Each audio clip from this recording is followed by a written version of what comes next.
तो चलो फार्मा के बेसिक्स पढ़ लिए जाए। सबसे पहले फार्माकोकाइनेटिक्स क्या होती है। तो इसमें क्या होता है, जो मेडिकेशन होता है उसका मॉडिफिकेशन होता है काइनेटिक के अंदर। काइनेटिक से याद रखो काइट। काइट कौन उड़ा रहा था? ये एडम नाम का जो बालक था वो काइट उड़ा रहा था। तो एडम से हम याद रखेंगे एब्जॉर्प्शन, डिस्ट्रीब्यूशन, एलिमिनेशन और मेटाबॉलिज्म। ठीक है। एलिमिनेशन के अंदर दो तरीके की काइनेटिक्स होती है, एक होती है जीरो ऑर्डर और एक होती है फर्स्ट ऑर्डर। तो जो जीरो ऑर्डर होती है इसके अंदर कांस्टेंट रेट ऑफ एलिमिनेशन देखने को मिलता है, और जीरो ऑर्डर फाइनेटिक्स नहीं काइनेटिक्स हमको देखने को मिलती है PWA में या फिर पाव में, PAW, फेनिटोविन, एस्पिरिन और वारफेरिन के अंदर हमको देखने को मिलती है zero order kinetics. First order जो काइनेटिक होती है वो कैसी होती है? एक्सपोनेंशियल होती है। और एक्सपोनेंशियल ग्राफ हम कैसे बनाते हैं? आई से बनाते हैं, आई से। ड्रग मेटाबॉलिज्म की बात करें तो इसकी दो फेज़ होती है, फेज़ 1 और फेज़ 2। फेज़ 1 जो में वो जो थी वो शी वॉज लाइक अ होर।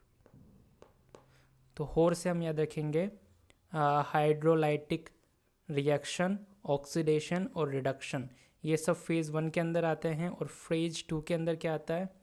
ग्लूकोरोनाइड कॉन्जुगेशन आता है, ग्लूटोथायोन कॉन्जुगेशन आता है, एसिटाइलेशन आता है, मिथाइलेशन आता है, सल्फेशन आता है। तो होर को छोड़ के सब किसके अंदर आते हैं? फेज़ 2 के अंदर आते हैं। ड्रग क्लियरेंस की बात करें तो इसका एक फॉर्मूला होता है Q multiply by E। Q क्या होता है? ऑर्गन के अंदर जो ब्लड फ्लो हो रहा है उससे उस ऑर्गन के स्पेसिफिक एक्सट्रैक्शन रेशियो से मल्टीप्लाई कर देते हैं। ठीक है। अब किसी को मान लो एक्सट्रैक्शन रेशियो निकालना हो तो उसके लिए भी फॉर्मूला होता है CA minus CV divided by CA। तो CA is the concentration of drug presented to the organ and CA minus CV is the drug removed by the organ. ये क्या है? ये प्लाज्मा कंसनट्रेशन और टाइम का curve है। Bioavailability, ये जो एरिया अंडर द कर्व होता है वो रिप्रेजेंट करता है the extent of drug absorption, जिसको हम बायो अवेलेबिलिटी भी कहते हैं। जी प्रोटीन कपल्ड रिसेप्टर तो एक होता है GS, ये एक्टिवेट करता है एडिनाइलाइल साइक्लेस को। Results in calcium channel opening. GI की बात करें, आई से हो गया, इनहिबिट करता है किसको? एडिनाइल साइक्लेस को। देखो GQ, इसमें Q से याद रखना क्वीन, और इस क्वीन को क्या है? हम फॉस्फोरस का वो देते हैं रिंग या फिर नेकलेस, जो ज्वेलरी तुमको पसंद हो। तो क्वीन को देंगे हम फॉस्फोलाइपेज C। ठीक है। इसके अंदर सेकेंडरी मैसेंजर होते हैं IP3 और DAG। फार्माकोडायनेमिक्स की बात करें तो इसके अंदर एडम तो आएगा नहीं, हमें पता है। तो क्या बचा फिर इसके अंदर? What medication do the body and how they do it, पता नहीं क्या है ये। दो फैक्टर होते हैं Emax के लिए, मैक्सिमम इफेक्ट और response an agonist can produced. दो फैक्टर पे डिपेंड करता है, number of receptor bound to agonist, ठीक है, it depends mainly on the given dose. और दूसरी जो होती है intrinsic activity, ability of agonist to activate the receptor. तो ये जो फुल एगोनिस्ट होते हैं, ये फुल एगोनिस्ट है और ये है पार्शियल एगोनिस्ट। ठीक है।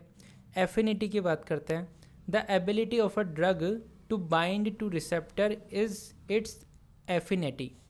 इंट्रिंसिक एक्टिविटी की बात करें, the ability to induce functional change in the receptor is designated as the intrinsic activity of the drug. Full agonist की हम बात करें तो हाई एफिनिटी होती है, इसके अंदर अच्छे से चिपकता है जितने भी होते हैं, और हाई इंट्रिंसिक एक्टिविटी होती है। लेकिन अगर हम बात करें पार्शियल एगोनिस्ट की तो हाई एफिनिटी तो होती है लेकिन इंट्रिंसिक एक्टिविटी इनकी कैसी होती है? लो होती है। एंटागोनिस्ट की बात करते हैं तो कॉम्पिटिटिव एंटागोनिस्ट होता है और नॉन कॉम्पिटिटिव एंटागोनिस्ट होता है। जो कॉम्पिटिटिव एंटागोनिस्ट होता है उसे हम सरमाउंटेबल भी कहते हैं। ऐसा क्यों? Medication that reversibly binds to same receptor site where an agonist bind, but does not activate it, तो इससे कहते हैं हम कॉम्पिटेटिव एंटागोनिस्ट। इसके अंदर क्या होता है, ये एफिकेसी को अफेक्ट नहीं करती है, ये पोटेंसी को अफेक्ट करती है।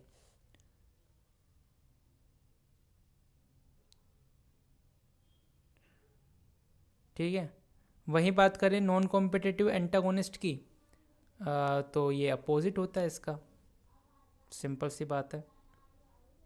So this is all about it.